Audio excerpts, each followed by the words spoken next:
They're leeks, not grass. Come on, come on. What could go wrong? Welcome back to the plot, and it is Friday night. Stephen and I have just walked these three horrors to our local pub and had a few sherbets. So now I'm in here just having a look at what needs to be done for the weekend, and I thought what better time than to take you guys along, although this is already not going well because they're eating grass, they're eating leeks thinking that it's grass so they can puke up everywhere. Right, let's have a little look around. Right, in this bed, can you believe we have already got, well I know you can believe it because lots of other people have as well, Calabrese. This is the Stromboli. I'm going to ignore the dogs and not tell them off every 2 seconds. So it's an F1 variety, but it's absolute, there's another one over here, which if I can show you this needs harvesting.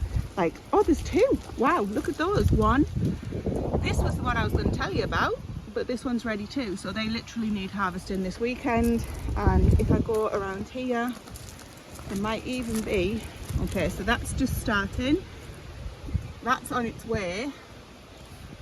And maybe another one, looking fantastic. I can't remember what these are, whether the kale or cauliflower, possibly cauliflower, looking at the leaves. And then we've got some red cabbage, which is looking absolutely fantastic. So this bed, ignore the weeds in between them, is all brassicas, and the parsley in the distance there, that needs to come out and go to the chickens. That was last year's parsley, and we will get more sown. So if you follow our videos, you will know that the darker dog here, sort of grey dog, Maggie, she's the latest addition to our family, and it's the first time she's actually been out in the veg plot like this. She's normally with Grace on her own, but she's running around with the other two. The other mischievous two at the moment, so they're getting up to all kinds of goodness. That was a strawberry. So this bed here is more brassicas, put in a bit later, as you can see, than the ones behind me that I've just shown you, but looking absolutely fantastic. There is a row of kale, which I'm looking forward to, believe it or not. Some are doing better than others, and there's a gap where I think the slugs or something have got in, but I will be plugging that. I've got plenty of other things to get in. There's also lots of strawberries that we're going to get harvested this weekend. Buster wants them now.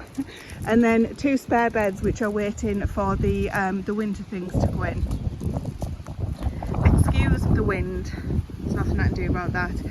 This bed has been completely battered by the winds. It's been so windy lately, it's unbelievable.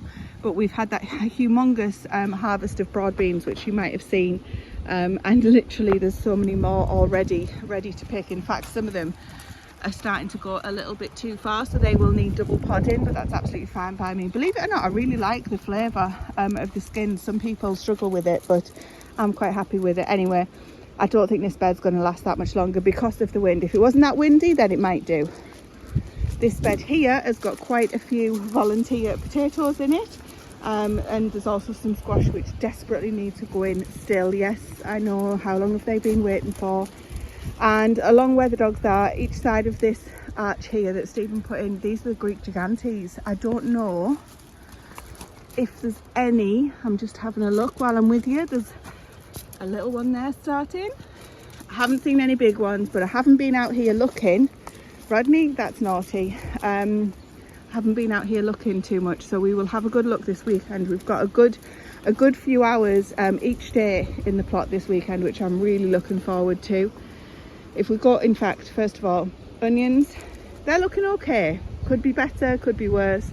White onions, these are.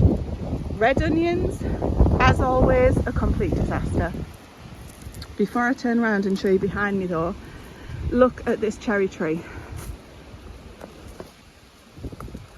It's literally laden with cherries again. I mean, so many. In fact, we had a bit of an issue with this the other day. I'm just going to insert some footage now. What the hell's happened here? Oh no!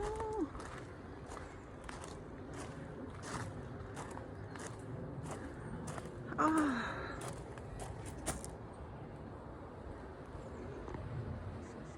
Oh. You poor thing.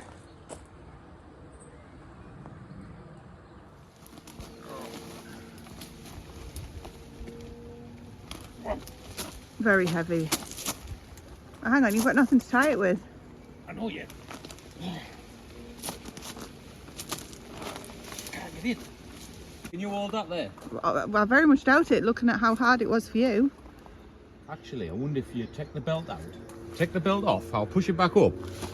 And then run it around this bit. And this bit here. You know what I mean? So it actually holds it from the top. Well, should we go and get another one and No, do just that? Do it like that's fine. So the fact that it's still upright with what Stephen put in place is really good. I'm pleased. But I don't know if it's going to be able to survive. Like, obviously at the moment it won't just die immediately if it's going to. But we'll just have to wait and see over the next few weeks. I've got another harvest of rhubarb that I'm going to get done this weekend, because can you believe the barbecue sauce that I made 2 lots of has already gone.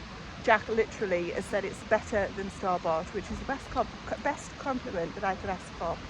So I need to get a load more of that made this weekend. And then looking as to what else is going on in this wind, it's really, really warm, by the way. Even though it's windy, it's super, super warm. I'm absolutely in love with this bed. So we're taking our salad leaves from this red lettuce here, and then next to that is the beetroot. This is the next round of lettuce coming through with a cheeky little apple mint in between it. Calendula just for fun, and the spinach is finally going to seed. So I'm going to get more spinach sown this weekend actually, because we'll have enough salad leaves to see us through. But spinach is one of my favourite things. All of these leaves here that are looking a little bit worse for wear are all turnips. So they will come out and all will go to the pigs, to the turnips. I've got spring onions and carrots that actually aren't looking too good. So maybe planting them between the radish wasn't the best idea, except for the end row there, which is looking okay. However, next to the parsnips, I've got more carrots. So that's okay, and I've got more of the final sowing of carrots that I'm going to put in as well, so I'm not too worried about that. In the bed next to that we've got tomatoes, which I didn't know if they would come to anything, but they are looking really good. In fact, let's go round. Come on, dogs. This way, Rodney. This way, this way. The wind is just ridiculous lately. There's been another mole. It's definitely a mole that's been causing me problems. And then I've got beetroot, which is coming along a treat. And this bed here, my favourite bed, baked potato squash, but I'm a little bit unsure. This is looking a little bit too long for a baked potato squash, so time will tell, we shall see. I saw somebody put a question on one of the Facebook groups. Baked potato squash is actually a bush variety, so they don't vine, so don't worry if yours don't vine. We've got more strawberries here and thistles, which need harvesting. The strawberries, not the thistles. The asparagus is burning up now. And then tomorrow, one of the jobs this weekend is to, look, a courgette, is to get in here and finally get those pea nets on that we've been talking about for so long, because they are just growing crazy high, which is fantastic. But the wind again is just completely battering everything this year. It's just such a strange one. I'm not going to talk about this. Jerusalem artichokes, you know how I feel about those. Potatoes, these need a really good weed and a really good water this weekend, but they're doing okay. I think they'll be okay. And then look at this, the fruit bed. The gooseberries have already turned purple, or most of them, with the sun that we've had. It's unbelievable. These variety here, not so much. I don't know the varieties, unfortunately, because we inherited them. You won't have any problem seeing these guys to pick though. Look at them. And the same on the one at the end there. There's also a ton of raspberries. Let's go and have a look at these guys. The dogs are thinking, what on earth are you doing, just like hovering around each bed. But look, there's some raspberries which are just ready. Quite a few in there as well for the picking.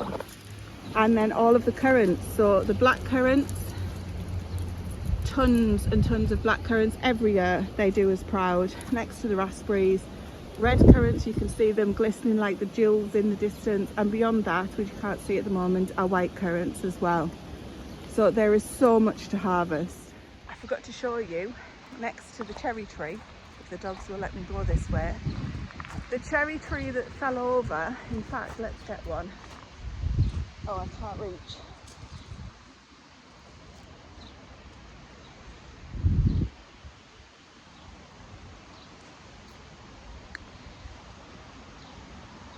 They're almost there. They're almost there. They still have that what's that called? Sharpness. But my goodness, we've got some more cherry trees a little way away, and they are a totally different colour to these guys here. They kind of turn a really dark colour. Sorry, I'm dropping my phone with the dogs, which are also eating cherries.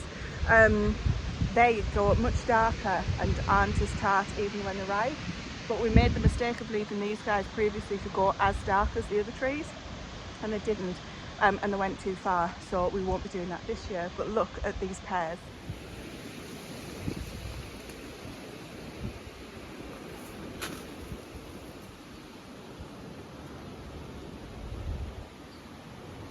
I've never actually seen ducking under the cherry tree. I was going to cut this, chop this back, prune it is the word I'm looking for, and then you guys said to me, don't do it yet, you need to do it after summer. Basically I was going to do it in the winter, so that's why it's overhanging quite so much. Anyway, those pears are the best that we've ever had in terms of the volume that's on there right now. Whether they'll survive the wasps and everything, time will tell. These beds here, yeah, things are a little bit different in this bit. Underneath this tree here, which is actually, believe it or not, another fruit tree, but there is only a very few pears on this. I mean, if I run you down the branches, you can see there's just none in sight. There's like literally one or two on the whole thing.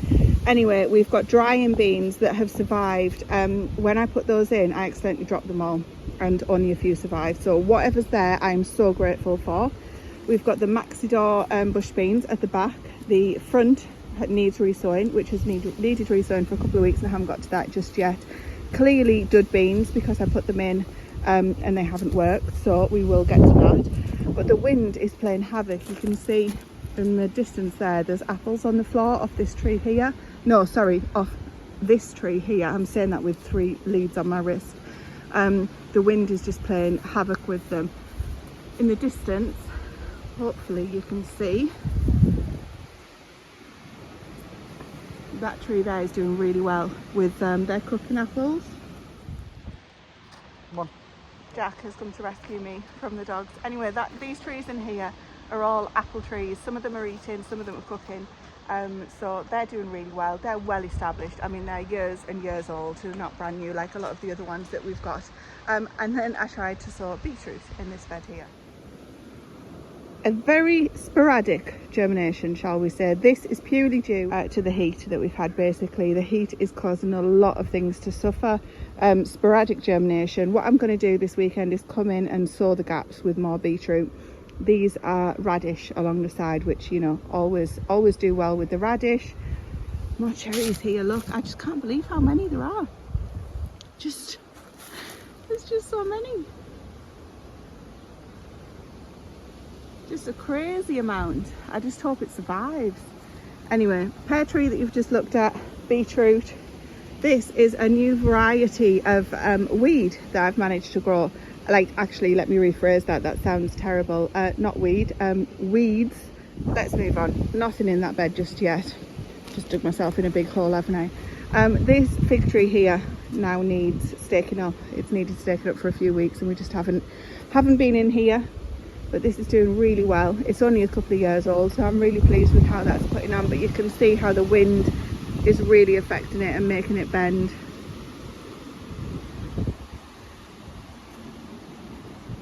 This is the Discovery apple tree. These are beautiful apples.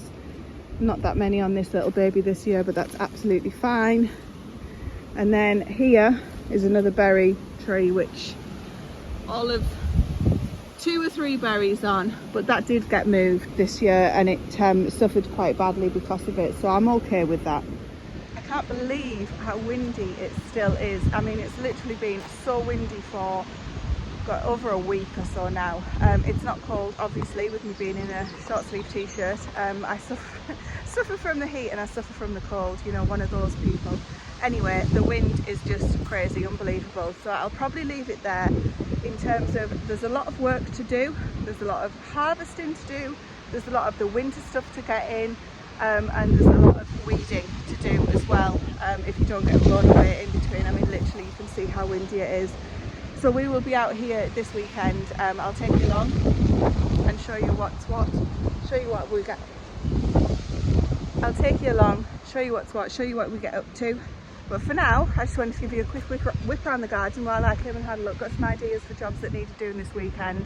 There's probably more than we've got time for, but isn't that always the case? So thank you very much for joining me. I'll see you on the next video.